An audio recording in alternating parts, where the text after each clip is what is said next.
नमस्कार दोस्तों, अभिवादन स्वीकार करिए अपने बेटे छोटे भाई शुभचिंतक का। मैं संजय सिंह राणा, राष्ट्रीय अध्यक्ष भारतीय सर्वधर्म पार्टी, अपने इस लाइव प्रोग्राम में आप सभी का हार्दिक स्वागत और अभिनंदन करता हूं। दोस्तों, आज हम बात करेंगे उस मुद्दे पर जिस पर न तो कोई राजनीतिक पार्टी बात कर रही है, न हमारी सरकार बात कर रही है और न ही हमारी देश की जनता का ध्यान उस अति गंभीर मुद्दे पर जा रहा है। जिस प्रकार हमारी देश की जनता अपनी सत्तारूढ़ पार्टी पर भरोसा कर रही है वो अच्छी बात है, किंतु उस भरोसे का भी एक मानक होना चाहिए कि हम किस मानक के आधार पर अपनी सरकार पर आंख मूंद कर भरोसा कर रहे हैं। मेरे साथियों, अगर हमारी देश की जनता सरकार पर इतना अटूट विश्वास न करती तो क्या हमारी सरकार इतनी तानाशाह होकर के कार्य कर पाती? कदापि नहीं। तो जब हमारी देश की जनता हमारी सरकार पर इतना भरोसा करती है, इतना विश्वास करती है, तो क्या हमारे देश की सरकार को ही नहीं चाहिए, उसका उत्तरदायित्व तो नहीं बनता कि वो अपने देश की जनता को, हमारे देश की जनता की सुख सुविधाओं को, हमारे देश की जनता की ज़रूरतों को और भविष्य में आने वाली हमारे देश की जनता के आगे कठिनाइयों को ध्यान में रख करके हमारी सरकार को जनहित के मुद्दों पर फोकस करना चाहिए। जैसा कि आप जानते हैं, उस पर मैं विस्तृत नहीं जाना चाहूँगा कि हमारी सरकार किन मुद्दों पर आई थी। मेरे साथियों, हमारी सरकार हमें दिवा स्वप्न दिखा रही है। अपने घोषणा पत्र के किसी भी एक बिंदु को भी हमारी सरकार ने अभी तक साकार नहीं किया है। चाहे स्मार्ट सिटी हो, चाहे गंगा की सफाई हो, चाहे भ्रष्टाचार हो, चाहे आतंकवाद हो, चाहे अन्य कोई मुद्दा हो, और यहाँ तक कि हमारी सरकार देश की सुरक्षा को लेकर के हाथ खड़े कर चुकी है। लेकिन आज हम इन मुद्दों पर बात करने नहीं आए। आज हम बात करेंगे हमारे उस सबसे अति गंभीर मुद्दे की जो हमारे देश की आर्थिक हालात को बयां करता है। हमारी सरकार कहती है हमारा भारतवर्ष 5 ट्रिलियन इकनॉमी की तरफ बढ़ रहा है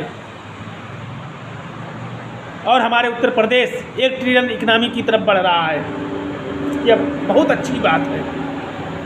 हमारा हर आदमी, हमारे भारत का हर नागरिक आज जितने भी मोदी जी से पहले 14 प्रधानमंत्री हुए, उन सभी के शासनकाल से सबसे ज़्यादा टैक्स दे रहा है। या आप ही भली भांति जानते हैं, आज 28%, 30% तक टैक्स हम दे रहे हैं। इन सब के बावजूद अगर हमारा देश विदेशी कर्ज की मकर जाल में जकड़ता चला जा रहा है, हमारे देश के हर नागरिक पर 1 लाख प्लस रुपए का अगर विदेशी कर्ज चढ़ गया है, तो यह हमारी सरकार की हार के सिवा कुछ नहीं है। यह हमारी सरकार की फेल होने का पूर्णता सर्टिफिकेट है। हम आज अपने देश की पर प्रति व्यक्ति के ऊपर बढ़े हुए विदेशी कर्ज पर बात करने आए हैं। मेरे साथियों, बहुत पीछे तो हम नहीं जाना चाहेंगे। हम 2005 से 2013 तक की, 2004 में मनमोहन सिंह की सरकार आई और 2014 में उनका कार्यकाल समाप्त हुआ और मोदी जी आए। तब हमारे देश पर मात्र, जब 2005 की बात मैं कर रहा हूँ, अटल जी अपनी बागडोर, देश की बागडोर मनमोहन सिंह के हाथों में सौंप कर गए, तब हमारे देश पर 10 लाख करोड़ रुपए का विदेशी कर्ज था। 10 लाख करोड़ रुपए का विदेशी कर्ज था। मनमोहन सरकार के कार्यकाल के दौरान, यानी 2013 में, वह विदेशी कर्ज बढ़ करके 31 लाख करोड़ रुपए हो गया। अर्थात पिछले 9 वर्षों में उनके द्वारा 21 लाख करोड़ रुपए विदेशी कर्ज लिया गया। और 2014 में हमारे भारतवर्ष पर विदेशी कर्ज कुल मिलाकर के 55 लाख करोड़ रुपए था।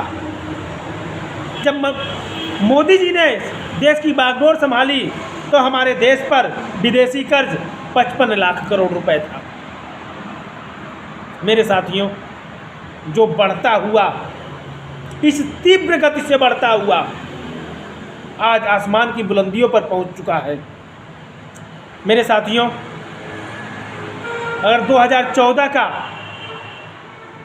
आंकड़ा लिया जाए तो 2014 में अगर हमारे भारतवर्ष पर 55,000 रुपये करोड़ का विदेशी कर्ज था और 130 करोड़ भारतीयों पर उसे डिवाइड किया जाए तो लगभग 42,000 रुपये प्रति व्यक्ति विदेशी कर्ज आ रहा था, हर व्यक्ति पर, 130 करोड़ की आबादी पर। और आज जो विदेशी कर्ज बढ़ा है, अर्थात मोदी जी के कार्यकाल के दौरान पिछले 9.5 वर्षों में, 9.5 वर्षों की बात में मैं 9 वर्ष की बात करूंगा, 31 मार्च 2023 तक की मैं बात करूंगा, तो हमारे देश पर विदेशी कर्ज बढ़ करके आपको आंखें खोल देगा। आपकी आंखें खुली की खुली रह जाएंगी। 55 लाख करोड़ रुपए जो विदेशी कर्ज हमारे देश पर था 2014 में मोदी जी के कार्यकाल संभालने के दौरान, वह 9 वर्षों में बढ़कर 155 लाख करोड़ रुपए हो गया। अर्थात पिछले 9 वर्षों में मोदी जी ने 100 लाख करोड़ रुपए का विदेशी कर्ज लिया। मेरे साथियों, अब यहाँ एक बात गौर करने वाली है, यहाँ एक बात आपको अवश्य गौर करनी चाहिए। इन 9 वर्षों में अगर मोदी जी ने 100 लाख करोड़ रुपए का विदेशी कर्ज लिया तो कर्ज क्यों लिया, जबकि पिछले 14 प्रधानमंत्रियों के दौरान अगर तुलना करें तो सबसे ज़्यादा टैक्स हम आज दे रहे हैं। सबसे ज़्यादा व्यक्ति टैक्स के दायरे में आए हैं। टैक्स देने वाले की संख्या में करोड़ों का इजाफा हुआ है।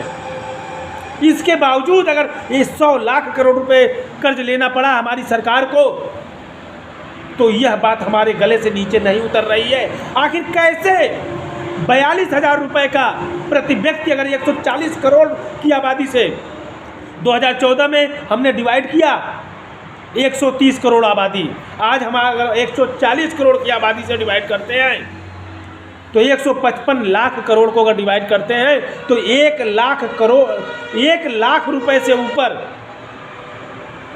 मतलब हर व्यक्ति पर 1 लाख प्लस टैक्स का विदेशी कर्ज है।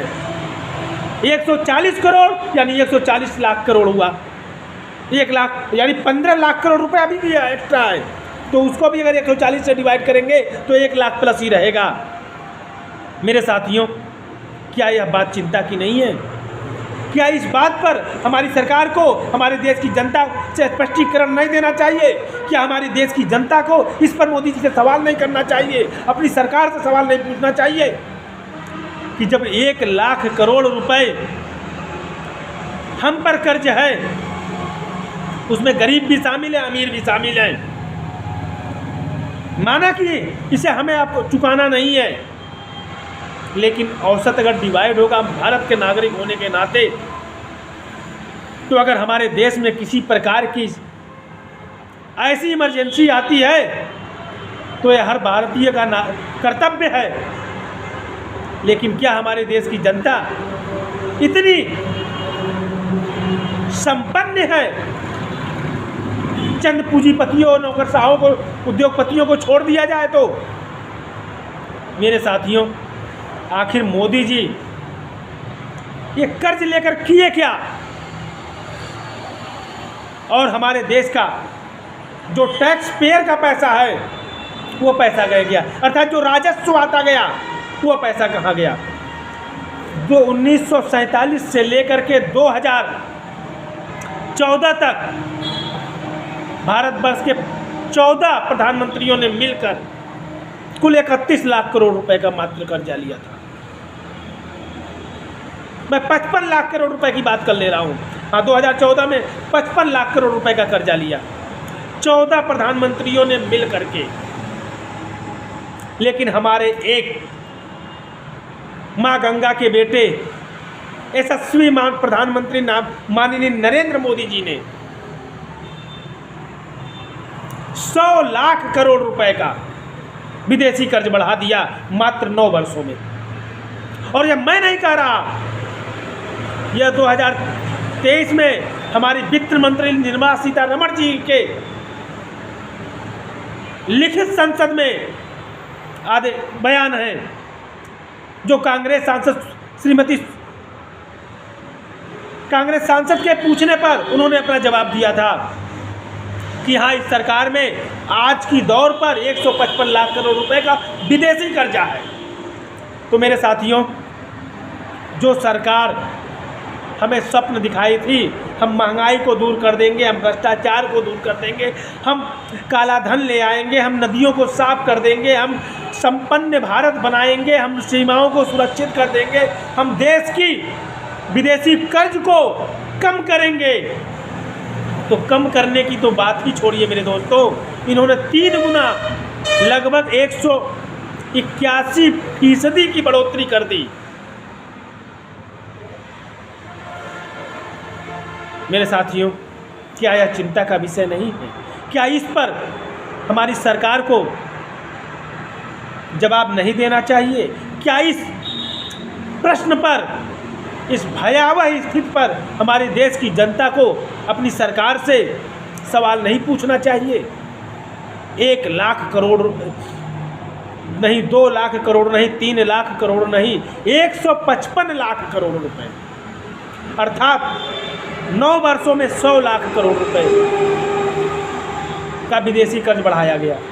मतलब हर वर्ष लगभग 11 लाख करोड़ रुपए हमारी सरकार ने विदेशों से कर्जा लिया। और हमारे उत्तर प्रदेश की आबादी अभी 7 लाख करोड़ रुपए के आसपास है, और कर्जा लिया गया 11 लाख करोड़ हर वर्ष। यानी उत्तर प्रदेश के आय का 1.5 गुना हर उत्तर प्रदेश के लिए हर वर्ष इतना पैसा लिया गया। तो पैसा गया कि तो गया कहाँ?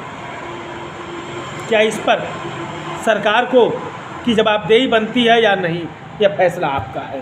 अगर आप इस पर भी सवाल नहीं पूछना चाहते तो आपके बच्चे शिक्षा से वंचित रहेंगे ही, चिकित्सा से वंचित रहेंगे ही, रोजगार से वंचित रहेंगे ही, न्याय से वंचित रहेंगे ही, और आपके बच्चों के भविष्य को उज्जवल कोई नहीं बना सकता है अगर आपने अपनी जिम्मेदारियों को नहीं समझा। तो मेरे साथियों, देश आपका, आने वाली पीढ़ी आपकी, आने वाली पीढ़ी का भविष्य आपका, और उसके उज्जवल भविष्य के लिए उत्तरदायी भी आप ही होंगे। निर्णय आपका। क्या इसी प्रकार हमें सरकार पर विश्वास कर उसकी अनीतियों में, उसकी तानाशाहियों में हाँ में हाँ मिलाना होगा, या फिर अपने देश के उज्जवल भविष्य के लिए, शिक्षित भारत, विकसित भारत के लिए सरकार को आईना दिखाने का काम करना होगा? यह फैसला आपका। जय हिंद, जय भारत।